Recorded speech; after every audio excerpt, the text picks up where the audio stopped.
Согласно моей классификации, есть два типа плохих ночей, которые я максимально не люблю. Первый тип — это когда на следующее утро у меня какое-то важное событие, которое я очень сильно боюсь проспать, естественно. И поэтому я ночью несколько раз просыпаюсь, такой: сколько время, боже мой, я не проспал, фух, можно расслабиться.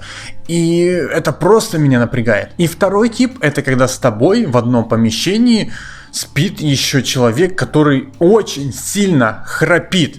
Там не то что поспать, там даже заснуть тяжело. Но вы знаете, почему-то люди к храпу относятся очень легкомысленно, и, как вы узнаете из этого видео, очень зря. А также я расскажу, почему мы храпим, как от этого вылечиться, и несколько секретиков, как спать в одной комнате с человеком, который храпит. Меня зовут Иван Меренков, и я ученый, который отвечает на ваши вопросы. Спасибо огромное за вашу поддержку денежкой вот этим вот людям, и за комментарии и лайки. А также я хотел бы извиниться, потому что я запустил в сообществе, во вкладке «Сообществе» на YouTube голосование по выбору темы. И там все проголосовали за немножко другую тему, но там среди списка была тема и про храп. И почему-то меня переклинило, и я решил, что за храп проголосовало больше людей, поэтому вот эта тема сейчас и появилась. Но я исправлюсь, и скоро вы увидите видео на ту тему. В общем, заглядывайте почаще во вкладку «Сообщество».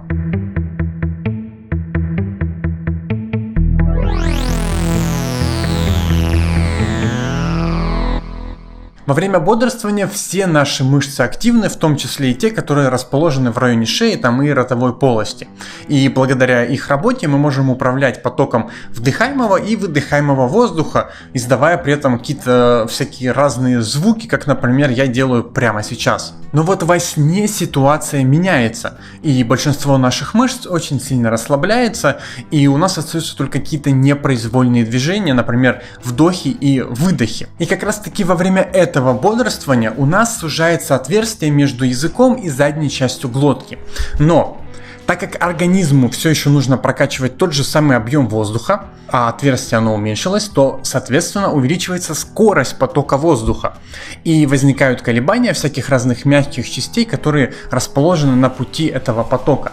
Эти колебания, они превращаются в звуковые колебания, и это как раз таки и есть тот самый храп. Вы можете даже почувствовать, как появляется храп. Для этого вдыхайте и двигайте языком вместе с нижней челюстью назад.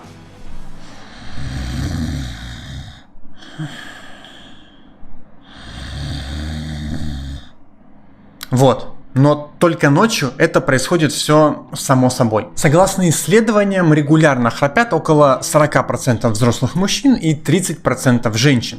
Кстати, даже дети храпят. Каждый 5-й ребенок делает это время от времени, а каждый 10-й храпит каждую ночь. Очень часто храп связывают с обструктивным апноэ во сне. Это когда полностью перекрывается дыхательный канал и возникает такая непроизвольная задержка дыхания.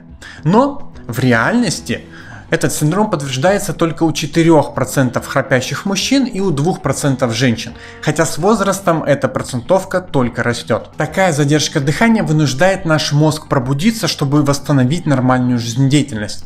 А так как за ночь это происходит очень много раз, то, естественно, про нормальный сон можно вообще забыть. По итогу в течение дня такой человек может испытывать чрезмерную сонливость, затруднения с концентрацией внимания и головные боли, а в будущем еще и проблемы с сердечно-сосудистой системой, например, гипертонию. Сам по себе храп без обструктивного апноэ во сне приводит примерно к схожим симптомам, но только в более легкой форме. Поэтому, если вы не высыпаетесь ночью, то проверьте, может быть, вы храпите. И еще, исследования 2008 года показали, что храп может быть причастен к процессу образования атеросклеротических бляшек и риску развития ишемического инсульта.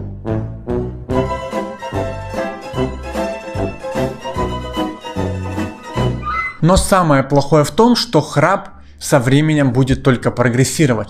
Опять же, из-за этих вибраций мышцы, которые ночью хоть как-то сохраняют отверстия для прохода воздуха, со временем будут работать все хуже и хуже. И, как вы понимаете, Дальше просто храп перерастет в апноэ, то есть задержку дыхания. Но помимо проблем со здоровьем, храп несет еще и социальные проблемы. Имеются данные, что у 30% семейных пар, в которые хотя бы один из партнеров храпит, имеются проблемы в семейных отношениях. Мало того, что супруги зачастую вынуждены спать в разных комнатах, так еще если они будут спать рядом, то у партнера может ухудшиться слух. Именно поэтому храп нужно диагностировать и лечить как можно раньше. Кстати говоря, самый громкий храп был зафиксирован в 1993 году у шведа по имени Каре Валкерт. И он нахрапел на 93 дБ. Это примерно как спать на обочине гоночной трассы во время соревнований или прямо около отбойного молотка. Как же избавиться от храпа? Для начала нужно понять, что любой человек периодически храпит, и это в принципе нормально. А также, что громкость храпа не является показателем запущенности этого заболевания.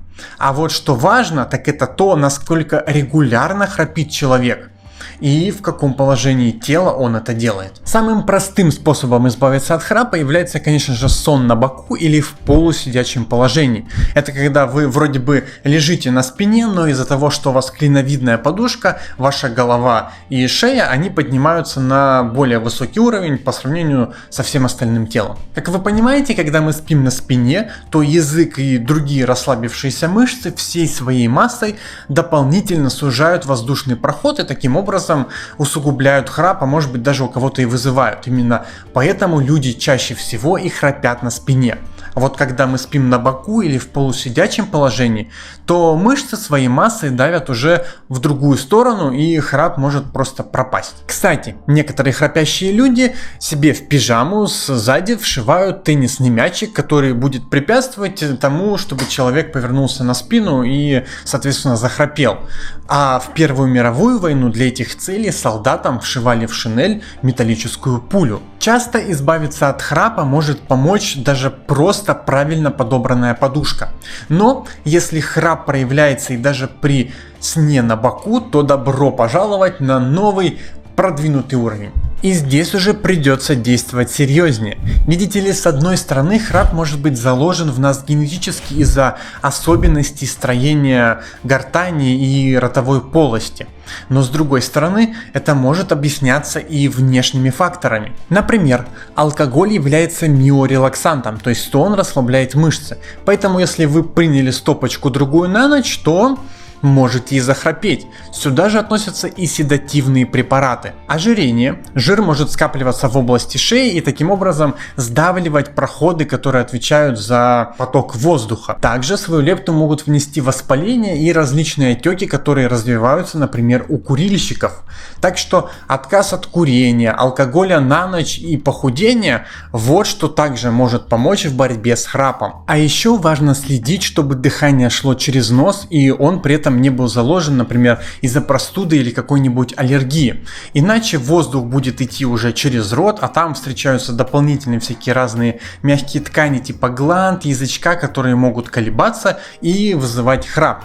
И, кстати говоря, если вы обратите внимание, то чаще всего люди так забористо и на низких частотах они храпят с открытым ртом. Это как раз таки и есть эта самая проблема. Если перейти уже к медицинским штукам, то здесь в продаже есть, например, специальный расширитель для носа, который облегчает естественную вентиляцию именно через нос, или специальная капа, которая сдвигает нижнюю челюсть вперед, таким образом увеличивая немного отверстия для воздушного потока. Если вы обладаете деньгами, то можно раскошелиться и купить себе специальный аппарат, который во время дыхания поддерживает в дыхательных путях постоянное давление и препятствует таким образом их сужению.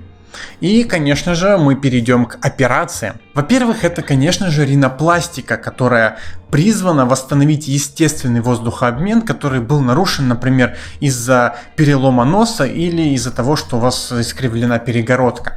И, во-вторых, это операции на глотке, которые условно можно разделить на две группы. В первом случае вам стараются удалить как можно больше мягких тканей, которые вообще могут колебаться. Это там всякие гланды, язычок и так далее. А во второй группе главный упор будет на то, чтобы сделать некоторые участки вашей глотки более плотными, например, за счет образования рубцовой ткани или использования нитей и различных имплантов. Такие уплотненные участки глотки будут меньше вибрировать и меньше деформироваться при расслаблении мышц. И в конце я раскрою секрет, как спать с человеком, который храпит. Конечно же, с одной стороны можно познать дзен и просто не замечать храп, или спать в другой комнате, или, например, использовать беруши. Это как бы все методы очевидные. А еще можно на ночь включать белый шум. Это типа как помехи на телевизоре. Понимаю, звучит бредово, но наш мозг очень быстро адаптируется к любому монотонному шуму, и впоследствии он перестает его просто-напросто замечать. Поэтому вскоре вы очень быстро уснете, но за этим белым шумом можно скрыть храп рядом лежащего человека, и таким образом вы просто его не будете воспринимать. Вообще этот метод достаточно универсальный, и практически любой шум можно скрыть за белым шумом. Поэтому пользуйтесь на здоровье, но не забывайте, что любому храпящему человеку нужно лечить свой храп. Как сказал один писатель, смейтесь, и весь мир будет смеяться вместе с вами. Храпите и будете спать один.